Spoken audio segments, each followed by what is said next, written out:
SSDI Work Incentives, a Griffin Hammis production tailored for Minnesota. Hi, I received SSDI and was just offered a job where I would make $1,700 a month. I haven't worked since I got SSDI, and I'm wondering what would happen if I took the job. Well, that's an exciting opportunity. With SSDI, there are 3 phases of work incentives.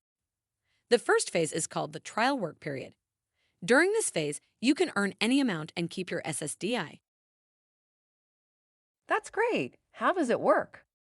When you became eligible for SSDI, Social Security gave you 9 trial work months.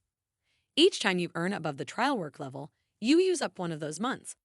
In 2026, the trial work level is $1,210 a month. It usually goes up in January of each year.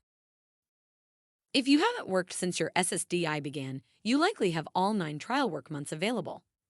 That means when you begin earning $1,700 a month, you should be able to keep your SSDI for at least 9 months. That sounds great. What happens after the 9 trial work months? After you finish your 9th trial work month, you enter Phase 2. Phase 2 is called the extended period of eligibility, and it lasts for 3 years. During Phase 2, Social Security checks to see if your work is above or below substantial gainful activity, or SGA for short.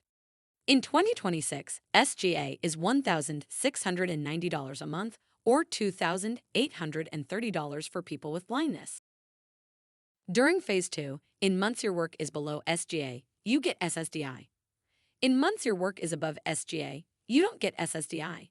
It is paused in those months. Most people don't know that this phase is a great safety net. You keep SSDI eligibility status even if your SSDI is paused due to SGA work.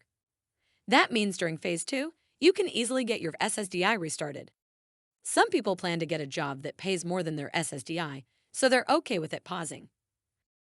Other people can't work that much right now, so their plan is to stay below SGA and keep getting SSDI while they work.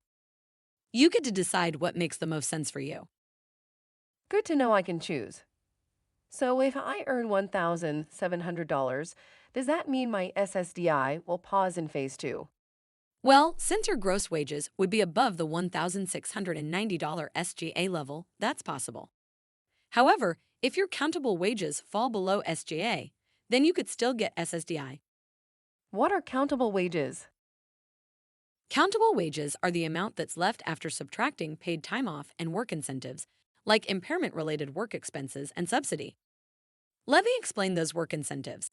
Impairment-related work expenses, IRWE for short, are expenses that relate to a medical condition you have that you pay for and that make it possible for you to work. Subsidy is the amount of extra help you get or less work you do on the job because of your disability. Oh, okay. So how would all that apply to me? That's a great question. Let's look at an example. Let's say each month you spend $100 on medications that you need to be able to work. Plus, let's say you get $200 worth of help from your coworkers to do your job.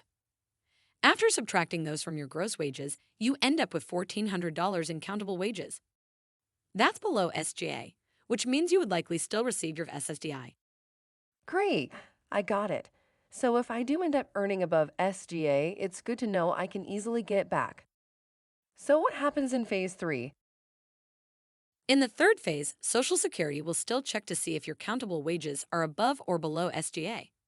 If they're below SGA, your SSDI simply continues. If your countable wages go above SGA, then your SSDI would stop completely. To get it back, you would need to do a new application or request expedited reinstatement, which is another safety net.